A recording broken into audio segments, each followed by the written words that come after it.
엄마 표현 특강 1회를 맡게 된 서현주 줄탁닷컴 대표라고 합니다. 이렇게 여러분들 만나뵙게 돼서 반가운데요. 오늘 제가 여러분들하고 함께 나눌 이야기는 아이의 미래를 결정하는 영어교육 마스터 플랜. 뭔가 좀 거창한 얘기 같죠? 아마 지금 여기 앉아 계신 분들 한 분 한 분 다 내 아이의 장래를 어떻게 책임지고 또 미래를 계획할 것인가에 대한 그 고민을 안고 계신 어머님들이실 텐데요. 오늘 저와 함께 그렇게 말도 많고 참 탈도 많고 이렇게 고민도 많은 영어 교육에 대해서 어떻게 구체적인 계획을 세울 것인지에 대해서 얘기를 함께 나눠보도록 하겠습니다. 자, 먼저 제가 이걸 시작하기 전에 여러분들한테 여쭤보고 싶어요. 자, 영어 교육 마스터 플랜이라고 했고 또 내 아이를 둔 그죠? 어머님들이 여기 앉아 계시는데 사실 요즘 뭐 유아 영어, 초등 영어 굉장히 고민들이 많으세요. 지금 대한민국 학부모라면 영어 교육 때문에 한 번쯤 고민 안 하신 분들이 없으실 텐데 다들 마찬가지시죠. 그죠?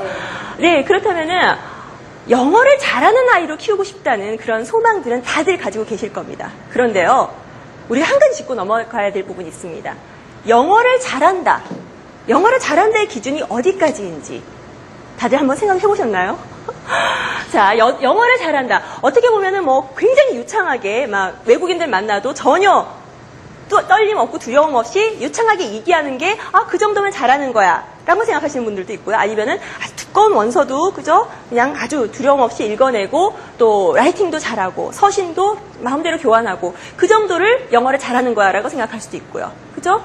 아니면 그냥 외화를 듣고 보고 즐기는데 무리가 없는 정도도 나는 만족한다. 여러 가지 그 기준이 있으실 텐데요.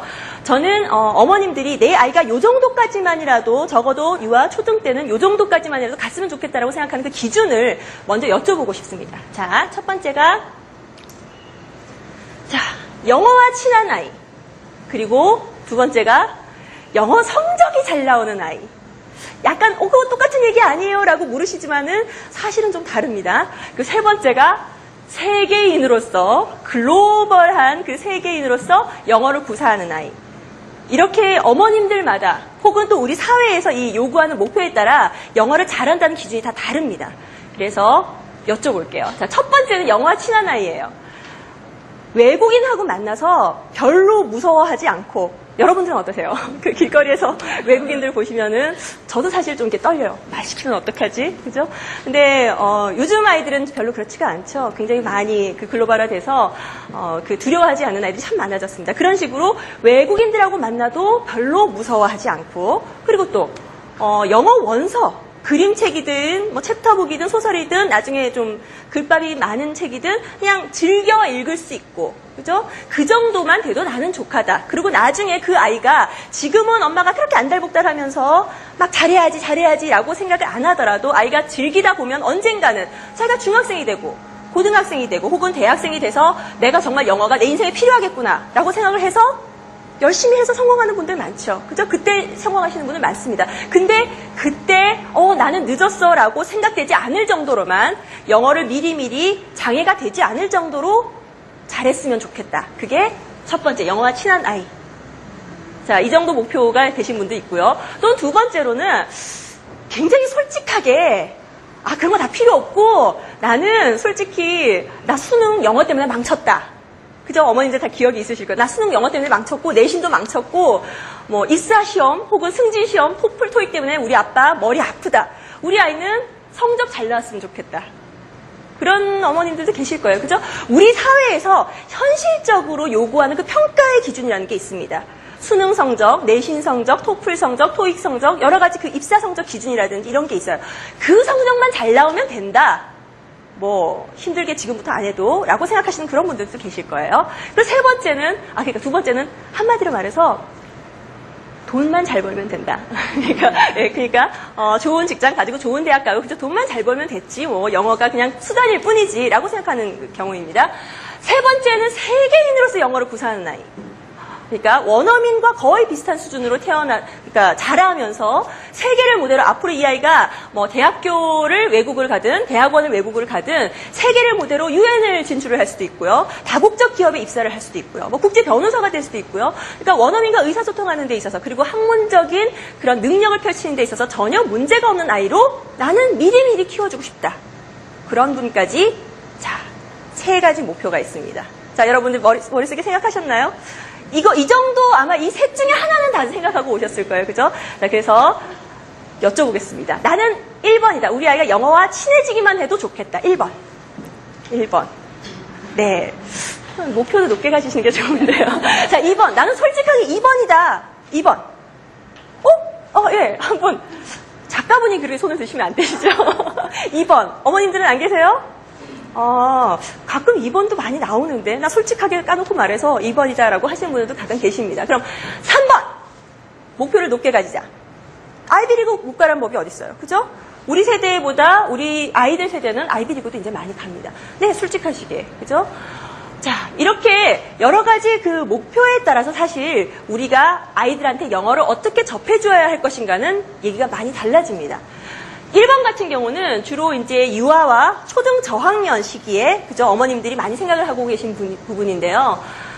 지금 좀 일찍 시작할 수도 있어요. 혹은 늦게 시작할 수도 있지만은 일찍 시작해서 천천히 가는 방법이 바로 이 1번에 해당되는 그런 부분이라고 보실 수 있습니다.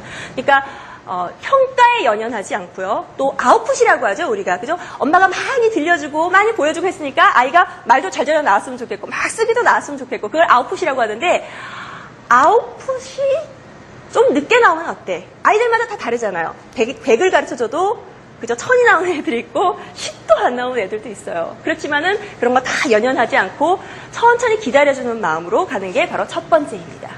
네, 두 번째 같은 경우는 솔직히 말씀드려서 만약에 그냥 우리나라 국내에서 그죠? 우리 세대처럼 국내에서 영어를 잘해서 성적 잘 받고 좋은 대학 가고 뭐 이 정도로 생각한다면은 지금부터 그렇게 힘들게 하실 필요는 없어요. 그 아이가 초등학생 되고 중학생 되고 내적 동기만 부여된다면 얼마든지 할 수 있는 기회는 있습니다. 예. 그런데요, 한 가지 말씀드릴 거는 2번의 경우요. 이 2번의 경우 그러니까 천천히 해도 돼라고 느긋하게 생각하시다가 미래는 아무도 예측 못하는 거죠. 그죠? 우리 세대가 아니라 우리 아이들의 세대는 아무도 예측 못합니다. 그때는 이미 해주려고 하면 늦은 시대가 될 수도 있어요. 그때 아이가 원망할 수도 있어요. 엄마, 나 어릴 때 엄마가 왜 영어 신경 안 써줬어? 그럴 수도 있습니다. 그러니까 2번도 여튼 굉장히 고민이 많은 부분이에요. 자, 3번 같은 경우. 자, 3번. 세계인으로서 영어를 구사하는 아이. 거의 원어민 수준으로 대화도 같이 하고요. 책도 원어민들 아이들하고 같은 수준으로 읽는 아이들. 이런 아이들이 분명히 우리나라에는 있죠. 여러분들 그 매스컴을 통해서나 책을 통해서나 아마 그런 그 사례를 많이 봤을 겁니다. 그래서 3번이 현실적으로 우리나라에선 참 힘들긴 합니다. 우리나라는 EFL 상황이라고 해요. EFL이라는 것은 그러니까 외국어로서 영어를 접하는 나라. 예를 들어서 ESL이라는 말을 들어보셨는지 모르겠는데 우유 말고요. 네, ESL은 말레이시아라든지 필리핀이라든지 이런 나라들은 그 영어가 공용화되어 있죠. 그죠? 그런 나라의 그 상황은 ESL이라고 해요. 혹은 우리나라 아이들이요. 영어를 전혀 못하는 우리나라 사람이 미국으로 이민을 갔어요. 그럼 미국에서는 그 이민 온 사람들을 ESL 학습자라고 합니다. 예, 그러니까 그 ESL 학습자들은 영어에 굉장히 많이 노출이 되어 있죠.